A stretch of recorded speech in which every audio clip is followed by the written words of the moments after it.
여러분 굉장히 긴 시간 동안 경청해 주셔서 감사드리고 아직 마지막 30여 분 정도 해서 저희 오늘 모신 연사부들과 명상 토크를 한번 해보도록 하겠습니다.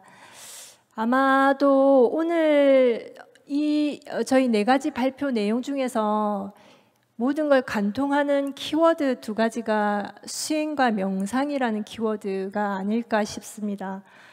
명상은 지금 미국을 중심으로 전 세계적으로 대중화되고 있지만 마음을 이완하고 평화롭게 하는데 중점을 둔다면 그에 반해서 이 수행, 사티 수행은 그와 더불어 마음 근육의 탄력성을 강화하고 그리고 우리가 삶에서 느끼는 괴로움의 실체를 통찰할 수 있는 힘들이 생기지 않을까 싶습니다. 현재 미국과 영국에서는 국가적으로 그 명상을 이용을 하고 있지만 그 명상의 한계를 이미 자각을 하고 있는 것 같습니다. 그래서 그 부분들이 저희 지금 얘기하는 오늘 많은 얘기가 나왔지만 사티 스윙이 그 한계점을 극복하는 데 큰 역할을 하지 않을까 싶은 생각이 들기도 합니다. 그러면 오늘 4분도 너무 수고가 많으신데요. 먼저 붓다발라 스님께 여쭤보겠습니다. 오늘 강연 내용 중에 마음무게에 대한 내용이 있었습니다. 압력의 차이에 따라서 질량의 무게도 달라질 수 있다고 하셨는데 그렇다면 기억의 무게도 달라질 수 있을까요? 예, 당연히 달라질 겁니다. 오늘 여러분들이 다양한 관점에서 수행 또는 명상 부분을 짚어봤는데요. 제가 볼 적에는 그렇습니다. 이 수행자들에게서 수행을 배워가서 명상으로 활용을 했던 거죠. 그런데 그 활용한 분야가 여러 분야가 있습니다만 특히 최근으로 오면서 의료 또는 치료 또는 심리 상담 분야에 많이 집중이 됐던 거죠. 그러다 보니까 가령 전문가의 도움이 필요한 사람들이 한 20% 정도라면 자기 스스로 자기 문제를 해결할 수 있는 사람들은 한 60, 70% 정도가 될 거예요. 그러다 보니까 이 명상 분야에서 거의 심리 상담이나 정신치료 분야에 국한해서 사용을 하고 그렇게 특화된 프로그램을 일반인들에게 적용을 시키는 거죠. 약간 변형을 시켜서. 그러다 보니까 주로 스트레스라든지 우울증이라든지 이런 쪽에 집중이 됐던 거죠. 그리고 또 그걸 다른 사람에게 설득을 하려고 하니 뇌과학이나 신경과학적인 증거가 필요했을 거고, 그런데 아까 말씀드렸던 것처럼 마음 압력에 따라서 기억 질량이 기억의 무게가 다르게 측정될 수 있다라고 하면 이거는 뇌과학이나 신경과학뿐만 아니고 전통적인 물리학자들이 이제 관심을 기울이는 쪽으로 유도해내야 되는 거죠. 그러면 가령 역학이라든지 무게를 다룬다는 게 역학이지 않습니까? 에너지 차원에서 어떻게 접근할 건가 하는 부분이 있는데 그 분야로 더 확장이 되려고 하면 신경과학자들, 뇌과학자들에 더해서 전통적 의미의 물리학자들, 화학자들, 그리고 유체역학을 다루는 분들, 이런 분들이 와서 처음 미국에 명상을 도입했던 분들이 동남아 수행자들에게 와갖고 수행을 배우고 수행을 이해했던 것처럼 이제 전통적인 과학자들이 다시 수행자들에게 와서 수행을 배우면 그 과학자들의 포현으로 수행을 포현을 할 수 있다면 기억 무게나 마음 무게에 대해서도 신경과학자들이나 뇌과학자들이 규명했던 것만큼 저는 규명이 될 거라고 보고 있고, 그 차원에서 수행 현장에서는 동일한 기억의 무게도 마음 압력에 따라서 전혀 다르게 느껴지는 걸 체험을 할 수도 있고, 수행자들도 많은 경험을 보고하고 있죠. 예, 저는 충분히 가능하다고 봅니다. 예, 말씀 감사합니다. 그런 의미에서 아마 앞으로 문일수 교수님께서 활약을 많이 해주셔야 될 것 같습니다. 그리고 그 기억 이미지에 결합해 있는 담진치 3독이 있다고 했는데, 이것을 저희들이 분리를 한번 해보려고 하면 구체적으로 어떤 기술을 사용하면 좋을지 좀 자세히 설명을 해주시겠습니까? 그 원자 핵을 이렇게 분열을 시키려고 하면 많은 에너지가 필요할 거예요. 마찬가지로 기억 속으로, 마음 속으로 들어가서 보면 기억 정보가 있는데, 이 기억 정보는 이미지에 다양한 오염원들이 결합을 해가지고 있습니다. 이 결합을 해체시키려고 하면 실질적으로 상당히 많은 에너지가 필요합니다. 그 에너지를 부처님은 37조도품에서 오력이라고 해서 사띠력 그리고 삼매력 이런 표현을 썼는데, 이게 전부 압력이라는 에너지를 활용을 해서 분리를 시키는 거죠. 그 에너지를 그럼 어떻게 만들어낼 거노 하는 그것이 수행 기술이었죠. 예, 충분히 분리가 되는데, 혹시 운수불길에서 수행 진도가 나가게 돼서 기억 이미지와 결합해 있는 탐진치 삼독심, 노폐물들이 분리되는 순간 에너지가 푹 하고 이렇게 뿜어져 나오는 걸 경험하게 될 겁니다. 어떨 때는 메추리알이 탁 깨지는 느낌들, 또 어떨 때는 계란이 깨지는 느낌들. 근데 신기하게도 이 에너지 덩어리인데, 이 에너지가 기억 이미지하고 분리가 되는 순간 몸에서 열기 형태로 해체돼 버립니다. 그래서 수행을 하다 보면 몸에 열이 많이 난다라는 보고들이 들어오는데, 그거는 바로 몸과 마음에 쌓여 있는 삶의 흔적들, 기억 정보와 결합해 있는 노폐물들이 분리되면서 에너지를 내뿜기 때문에 그렇습니다. 충분히 가능합니다. 예, 그러면 저희들이 누구든 사티 수행을 하면 그 경험을 한번 해볼 수 있을까요? 예, 제대로 하면은 제대로 경험하게 될 겁니다. 그런데 분석이나 논리적 기법으로 하면 아마 쉽지 않을 겁니다. 직관적 방법으로 해야 압력이 발생합니다. 기술의 차이죠. 예, 마지막으로 한 가지 더 여쭤보겠습니다. 보통 사티 수행을 하면 마음 근육의 탄력성을 강화할 수 있다고 하는데, 마음 근육이 아니라 마음 근육의 탄력성이라고 말씀하시는 이유가 있습니까? 예, 마음 근육은 마음 근육일 뿐이죠. 이게 훈련을 통해서 탄력성이 생길 건지 아니면 방치해서 탄력성이 줄어들 건지, 아까 문일수 선생님이 말씀하셨던 것처럼 신경가소성이라는 이야기를 많이 들을 겁니다.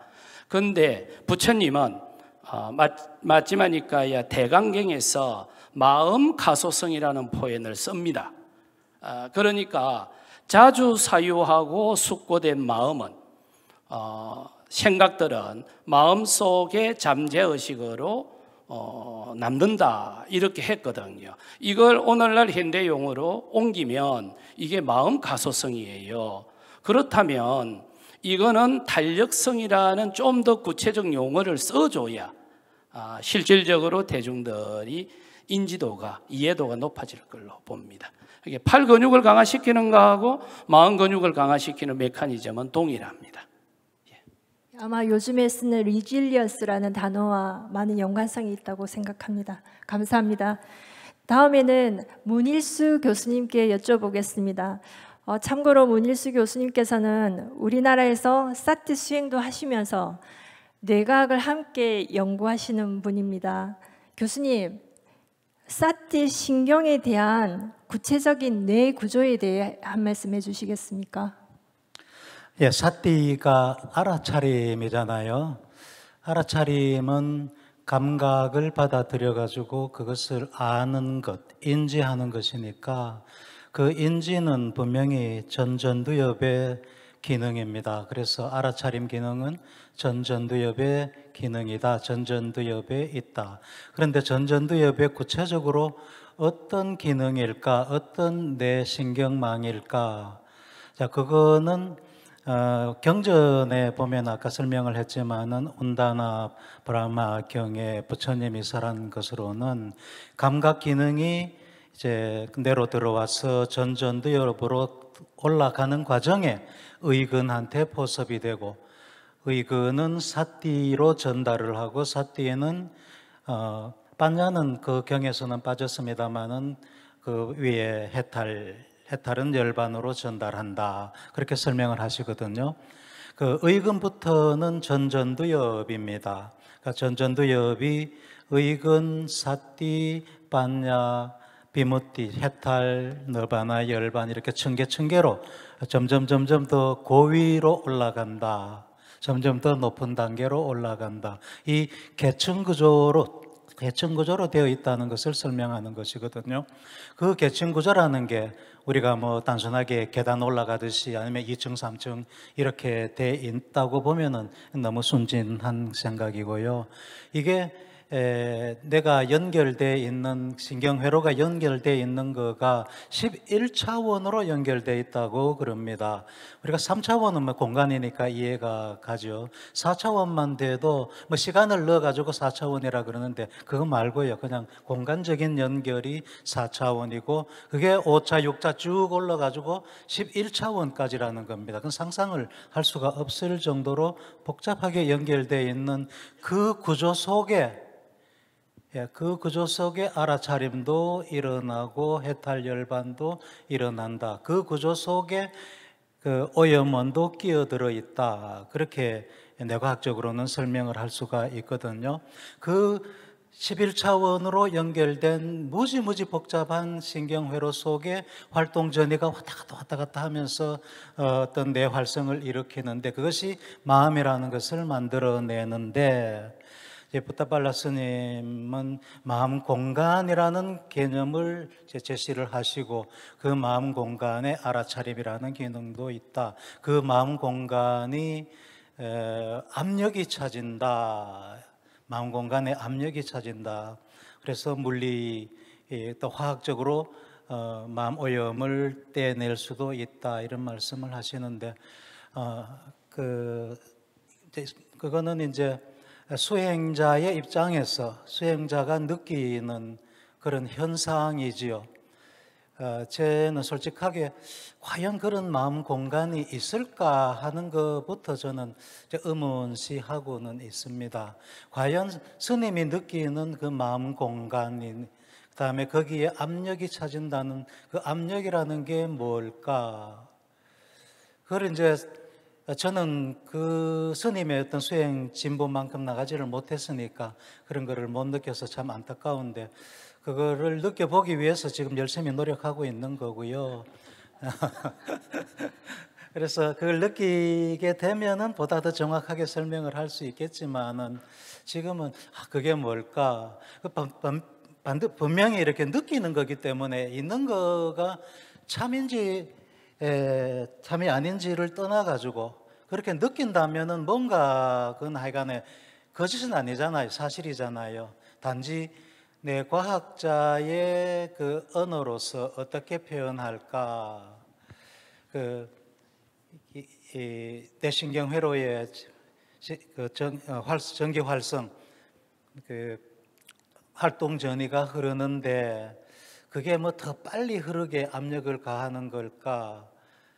하여간 잘 모르겠어요. 아직까지는 설명하기는 좀 힘들어요. 제가 수행을 더 많이 해가지고 설명할 수 있도록 한번 해보겠습니다. 네, 그러면 앞으로 사티 스윙을 좀 더 열심히 하셔서 다음 이런 자리가 있으면 좀 더 명확하게 말씀해 주시면 감사하겠습니다. 알겠습니다.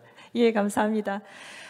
그러면 그 부타팔라 스님과 문일수 교수님 두 분께 여쭈어보겠습니다. 수행자의 관점과 뇌과학자의 관점에서 본 사티 수행이 되어가는 변화 과정에 대해 먼저 부타팔라 스님께서 수행자 관점에서 한 말씀 해주시겠습니까?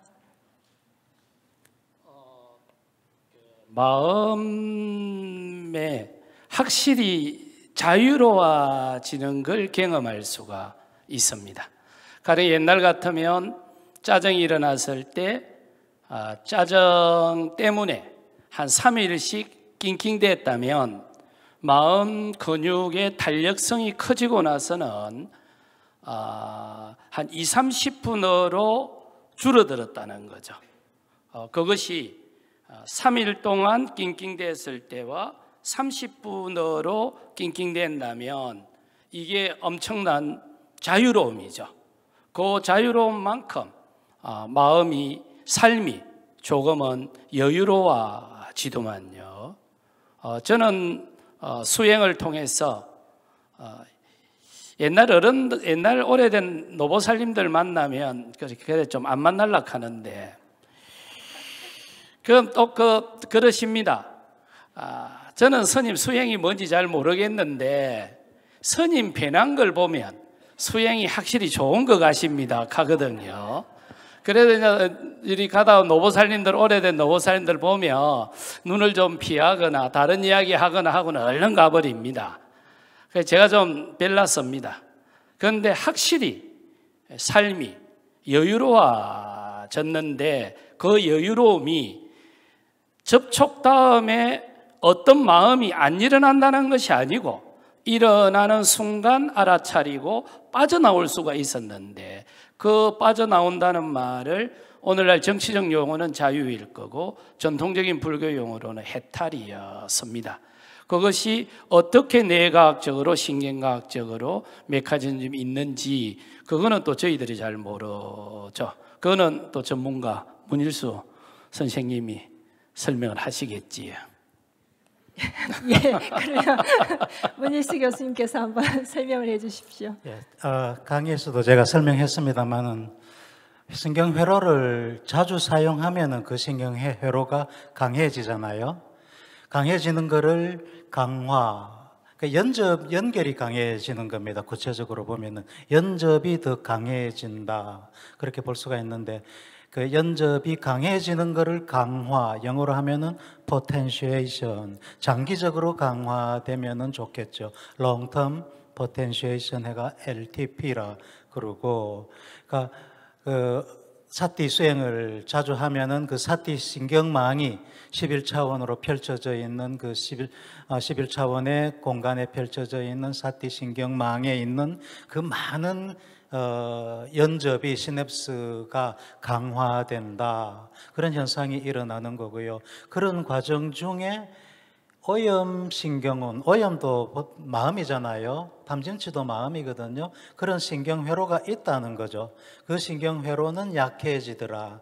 약해지는 거를 디프레션이라 그럽니다. 저하, 그러니까 롱텀, 장기 저하. 그게 심해지면은 연접이 떨어져 없어져 버리는 거, 소멸돼 버리는 거, 그런 거죠. 그래서 수행은 사티 신경망을 강화시킨다, LTP화 시킨다. 오염신경망은 LTD화 시킨다, 약화시킨다. 그래서 알아차림이 굉장히 잘 되는 거는 저는 그거는 아주 쉽게 경험하거든요. 그 스님 그 사티 선원에 나가가지고 그 수행한 지 벌써 5년째 들어가는데 그 매일 그 생활에서도 생활용까지 하면서 알아차림을 합니다. 하면은 그 아까 첫 번째 화살, 두 번째, 세 번째 이어지는 화살이라 그랬잖아요. 첫 번째 화살 저도 많이 맞아요. 맞는데 금방 알아차림을 하고 나면은 저는 거기서 끝나던데요. 그게 뭐 며칠씩 가는 게 아니고 30분씩 가는 게 아니고요. 그냥 딱 끝나던데. 수행을 좀 더 하셔야 될 것 같습니다. 그런데 마음이라는 건 원래 그렇게 두 번째, 세 번째 화살을 맞게 되어 있습니다. 왜냐하면은 그 서로 연관된 신경망은 연결돼 가지고 있거든요. 그러니까 어떤 사람을 보면은 그 사람의 모습이 생각나면은 그 사람의 어투라든가 행동이라든가 뭐 이런 것들이 다 연결돼 가지고 생각이 나잖아요. 그 신경망이 연결돼 있다는 거예요. 사람을 못 보더라도 발자국 소리만 들어도 그 사람이 누군지 알잖아요. 그죠? 연결돼 있기 때문에 그렇거든요. 하나의 화살을 맞으면은 두 번째, 세 번째 맞게 돼 있는 게 원래 그렇습니다. 우리 뇌가. 정상이에요. 정상에서 우리 좀 벗어나자. 그게 나쁜 정상이니까 벗어나자 하는 게 사띠의 수행인데, 저는 딱 그게 알아차리면 되니까 그쪽으로 흘러가는 거가 중단된다는 거예요. 알아차림 딱 하고 나면은 내가 왜 괴로워하지? 그러면은 다른 마음이 이제 일어날 수가 있고, 그 자기가 얼마나 지혜가 있느냐에 따라 가지고 사띠 수행만 계속 한다고 해가지고 열반으로 가는 건 아닐 거고요. 공부를 열심히 해가 지혜를 높여야 되겠죠. 그래서 지혜가 쌓이고 이렇게 하면은 행동 요령 원칙이라는 게 우리 대뇌에 그 전전두엽에 있거든요. 딱 알아차림하고 빠져나오면은 그 다음에는 행동 요령 원칙이라는 그 전전두엽에 있는 신경망이 작동을 딱 해가지고 지금 여기에서는 내가 어떻게 마음을 갖고 어떻게 행동을 해야 되겠다. 저는 그게 금방 되던데요. 저는 뒤끝이 있습니다. 30년 전에 한번 꼬여도 똑같고 있습니다. 네, 수행이 개인의 경험이고 현상이라고 표현들을 많이 하지만 문 교수님께서 진짜 이런 사티 수행을 하면 뇌에 있는 사티 신경망이 활성화되고 강화된다라는 말씀을 과학자적인 관점에서 설명을 해주셨습니다. 저도 이 대화에 조금 첨언을 하자면, 처음에 부다팔라 스님 강연이 맨 뒤에 보면 항상 이런 문구가 있었습니다. 만나면 베풀고 헤어지면 고요하라. 그래서 하루는 너무 화가 나서 어떻게 사람을 만나고, 저도 뒤끝이 있었나 봅니다. 어떻게 만나고 바로 고요해질 수 있느냐, 그게 가능합니까? 라고 여쭤봤던 것 같습니다. 근데 이제는 그게 가능하다는 건 저는 알고 있습니다. 그래서 제가 아마 이런 사티 수행으로 제 삶의 방향을 정한 계기인 것 같기도 합니다. 그러면 여기서 두 분 말씀 감사드리고요. 이태호 본부장님께 의견을 한번 여쭤보겠습니다. 국가 정책에 부응해서 종단 차원에서 웰니스 관련 정책에 대해서 참고할 사항이나 혹시 사례 등이 있으면 말씀 좀 해주십시오. 예, 1세대 힐링의 시대에서 2세대 웰니스의 시대로 넘어가고 있다고 생각을 합니다. 그러면서 정책의 방향도 바뀌고 있는데요. 그 힐링의 시대의 대표적인 그 시설이라고 하면 우리 이시영 박사가 운영하는 힐리언스 섬마을이 있고요. 고도원 선생이 운영하고 있는 깊은사소 옹달샘 명상치유센터입니까? 그런 좋은 공간들이 있거든요. 그 공간에서 이루어지는 콘텐츠들을 보면 그 명상도 하고요, 요가, 또 좋은 음식, 또 뭐 숲 걷기, 이런 주변의 다양한 자원들, 여러 콘텐츠들을 그 공간에서 마음껏 체험할 수 있도록 하는 데 중점을 두었습니다. 힐리언스도 마찬가지인 것 같습니다. 그러니까 좋은 콘텐츠 모아놓고 그걸 체험하지 못한 분들이 그 공간에 오셔서 체험을 통해서 본인이 갖고 있던 어떤 무기력함이나 피곤함, 이런 것들을 좀 회복해 가시라. 그런 차원에서 많은 분들한테 호응을 얻은 것 같습니다. 그런데 지금 이후로는 어떨까? 지금 요 과도기로 넘어가면서는 그렇게 좋은 콘텐츠를 모아놓은 시설들도 중요하지만 조금 더 전문적인 콘텐츠가 준비된 곳들도 필요하다, 예를 들면 이제 명상을 중심으로 마음을 어떻게 이렇게 훈련시키고 관리하니 마음의 상태는 이만큼 좋아지고, 그게 몸을 어떻게 해주는 프로그램과 결합을 하니까 훨씬 더 시너지 효과가 있더라. 그 명상과 요가를 결합시킨다든지, 명상과 기공, 또 명상과 맨발 걷기, 이런 그 좀 특화된 주제를 가지고 좀 콘텐츠를 디자인할 필요가 있다. 그리고 그런 콘텐츠들을 좀 집중해서 운영될 수 있는 시설들을 좀 만들어 나간다기보다도 지정할 필요가 있다. 우리가 지금 종단에서 보면 많은 교구 본사들이 있고 많은 템플스테이 시설들이 있지 않습니까? 그런 시설들이 앞으로는 어떤 불교의 문화를 체험하는 곳이기도 하지만, 그 웰니스라는 측면에서 일부 시설들은 좀 특화된 그 콘텐츠, 명상과 결합할 수 있는 다양한 주제들을 잘 결합을 시켜야 되는데, 그 잘 결합시킨다는 것은 제가 현장에서 해보니까 논리적으로 좀 치밀하게 연결돼야 된다. 그냥 명상 좋고 음식 좋아요 이렇게 해가지고는 한계가 있더라라는 생각이 들고요. 그래서 명상과 음식이 어떻게 연결되기 때문에 우리는 이 부분을 강조해서 최소한 우리 센터 오면 마음과 음식은 이런 걸 가지고 치유할 수 있습니다. 우리는 이런 논리를 가지고 있습니다. 라고 하는 그런 좀 그 일관된 논리 체계 정립이 좀 필요하고, 그런 것들을 잘 특화시켜 나간다. 라고 하는 부분이 좀 필요할 것 같다는 생각이 들고요. 또 한편으로는 그 시설도 필요합니다. 지금 우리가 그 템플스테이 시설은 대부분 한옥이지 않습니까? 그리고 좋은 숲속에 있습니다. 그런데 좀 다른 공간도 필요하다. 예를 들면 뮤지엄 산을 한번 생각해 보십시오. 그 건축물이 주는 또 다른 효과가 있거든요.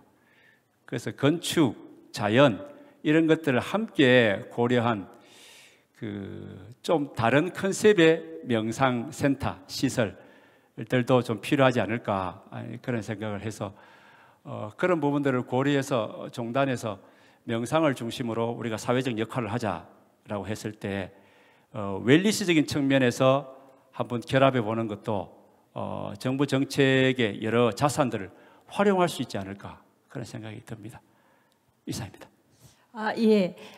마음 건강 증진의 측면에서 그 앞으로 한국에서도 명상이 지금 관심이 높고, 그러면 조계종의 역할이 중요해질 텐데 조계종 정책의 방향성에 대해서 첨언하실 내용이 있으시면 말씀 부탁드리겠습니다. 자꾸 뭐 종단의 정책 이야기하니까 제가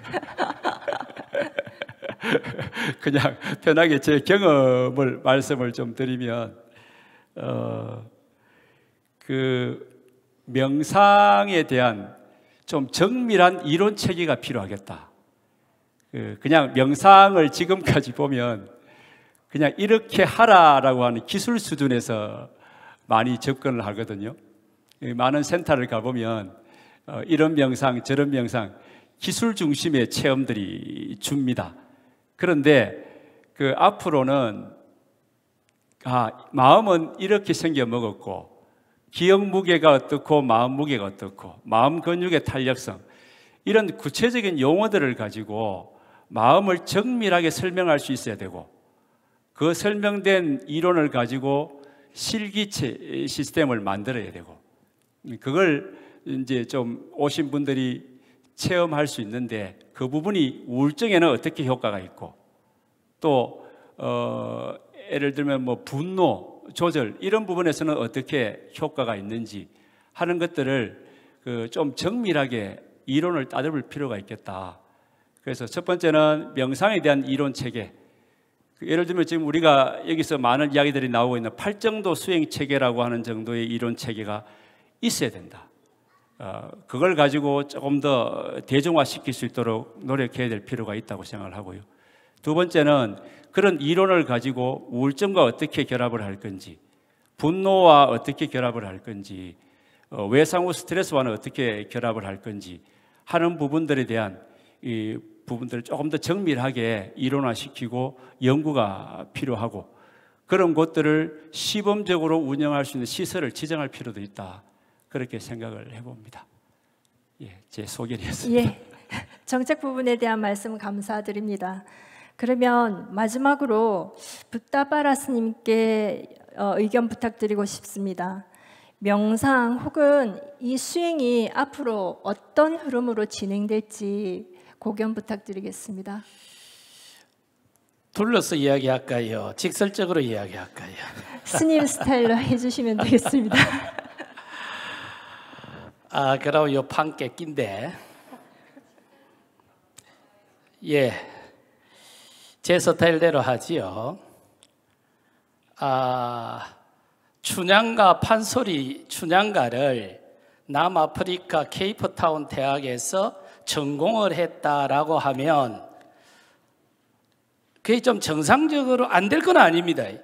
안 될 건 아닌데 그게 좀 괜찮게 들립니까? 뭐가 조금 이상하게 들립니까? 저는 좀 이상하더만요. 그러지 않습니까? 근데 만약에 맹상을 하버드 대학에서 전공을 했거나 맹상을 옥스퍼드 대학에서 전공을 했다면 이상하게 안 들립니까? 저는 이상하게 들렸습니다. 처음에.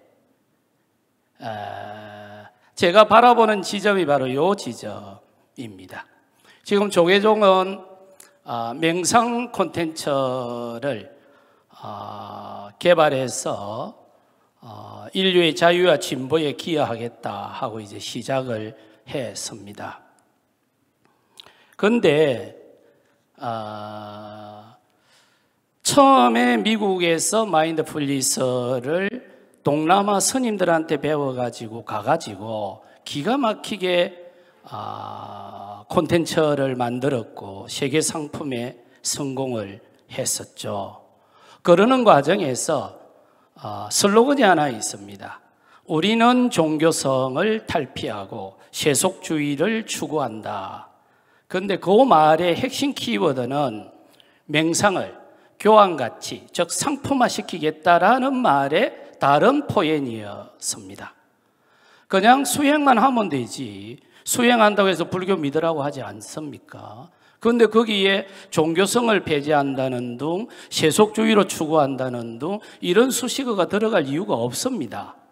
그냥 필요한 거 갖다 쓰면 되는 거죠. 그런데 굳이 그런 표현을 쓴다는 말은 분명히 지향하는 의도가 있었던 거죠. 그 의도는 제가 짐작하기에 상품화였습니다. 그리고 마인드풀리스는 그 방향으로 급격하게 옮겨가고 있죠. 그런데 대중화되는 측면도 분명히 있고 또 많은 사람들, 정신적으로 불편했던 많은 사람들이 그 프로그램을 통해 갖고 혜택을 입은 것도 분명한 사실입니다. 그런데 수행의 주류라고 하는 한국 불교 또는 미얀마 불교가 미국에서 대중화시킨 프로그램을 그걸 가지고 다시 한국 사회에 접목을 하겠다. 이거는 처음부터 방향이 잘못되어 버렸던 거죠. 다르게 표현을 하면 알아차림 하나만 가지고도 이걸 세계 상품으로 성공을 했는데 만약 마음 근육 탄력성이라든지 마음 에너지라든지 마음 압력이라든지 이런 쪽까지도 확장을 시킬 수 있다면 기가 막힌 거죠. 다른 표현을 빌리면 정말 한국 불교가 세계 불교를 리드해 갈 수 있고 조계종이 전 세계 맹상 분야를 리드해 나갈 수 있는 거죠. 그런데 만약 마인드풀리스 기반으로 프로그램을 하게 되면 그 시장이 축소돼 빈다는 거죠. 한 15년 정도 됐던가요. 뉴질랜드 캐리켈리에 조그마한 소도시입니다. 한 2만 명 정도 사는 소도시인데 맥도날드가 들어온 거예요. 그러니까 전 시민들이 막을 수는 없으니까 합의를 한 게 뭐였느냐 하면 이 건강한 도시에 패스트푸드가 들어와서 우리의 질을 낮춘다. 그러니 시 외곽에 설치하세요. 이래갖고 시 외곽에다가 만들었다 카이. 우리는 사찰 음식이 건강한 음식이라고 알고 있습니다. 근데 만약 수행도 패스트푸드 형식이 되어버리면 건강한 수행이 편리해서 좋기는 하지만 건강하지 못한 수행으로도 갈 수 있습니다. 이 지점을 정확하게 통찰할 필요가 있죠. 그러니 최근에 국내도 번역됐을걸요. 맥 마인드풀니스라고 해서 현재 미국을 중심으로 전개되는 맹상은 맥도날드 방식의 패스트푸드 맹상이다. 이게 건강한 맹상으로 옮겨가야 된다라고 하죠. 우리는 사찰 음식이 건강한 음식이라고 알고 있죠. 부처님이 창안했던 요 수행, 특히 제7번 정념, 이거는 건강경의 수행법이기도 합니다. 건강경의 수행 기술이 사티 수행이에요. 그러니 이 건강한 수행 기술을 가지고 정말 그 분야의 전문가들을 통해서 좋은 프로그램들을 만든다면, 물론 미국 사람들이, 서양 사람들이 이룩한 성과는 대단합니다. 그걸 수용하고 그 바탕 위에 정말 그 사람들에게 영감을 줬던 부처님의 수행 이론과 기술을 다시 우리 사회에서 조계종이 또는 한국이 이걸 할 수 있다면 저는 정말 인류의 진보와 자유에 크게 기여한다고 생각합니다.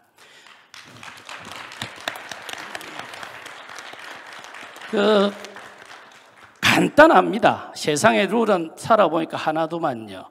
내 걸 홍보하러 가려면 홍보비가 들고 상대방이 필요로 하는 걸 제공해주면 돈을 받습니다. 오늘날 전 지구 차원에서 맹상 문화가 보급됐던 것은 불교가 한 일이 아닙니다. 그만큼 맹상이 필요한 사람들이 많았다는 거죠. 그리고 그분들이 자발적으로 이 문화를 만든 거예요. 불교에서 갖고 가가지고. 그런데 그 사람들은 전문가가 아니에요. 일종의 뭐라고 그럴까요? 평론가라고에 더 가깝다고 해야 될까요? 그러다 보니까 기가 막히게 디자인은 했는데 핵심 기술들이 어떻게 설명을 하고 기술을 걸어야 되는지에 대한 이해도가 좀 떨어진 거예요. 그럼에도 불구하고 이런 세계적인 상품을 만들어냈지 않습니까? 이제 우리가 정말 한마음 내려놓고 그런 전문가들을 통해서, 수행의 전문가들을 통해 가지고 정말 건강한 맹상, 정말 우리들의 삶에 도움되는 그런 맹상을 만들어낸다면 또 다른 새로운 길이 열릴 거라고 봅니다. 스스로 자기 문제를 해결하지 못해서 전문가의 도움을 필요로 하는 분들이 한 20%란다면 자기 스스로 자기 문제를 해결할 수 있는 사람들은 7, 80%지 않습니까? 그 사람들을 위한 건강한 사람들이 더 건강하게 생활할 수 있도록 프로그램을 만들어낼 수 있다면 이거는 예방의학적 차원에서 기가 막힌 거죠. 그리고 반드시 필요합니다. 그렇기 때문에 맹상 분야에 계시는 분들은 이 지점을 조금 한 발 물러나서 살펴볼 필요가 있지 않을까 싶습니다. 한국의 맹상도 이렇게 흘러갔으면 싶습니다. 그 물꼬를 저희들이 한번 열어보려고 고민은 하는데 역량이 많이 부족하죠. 예, 여기까지. 예, 말씀 감사합니다.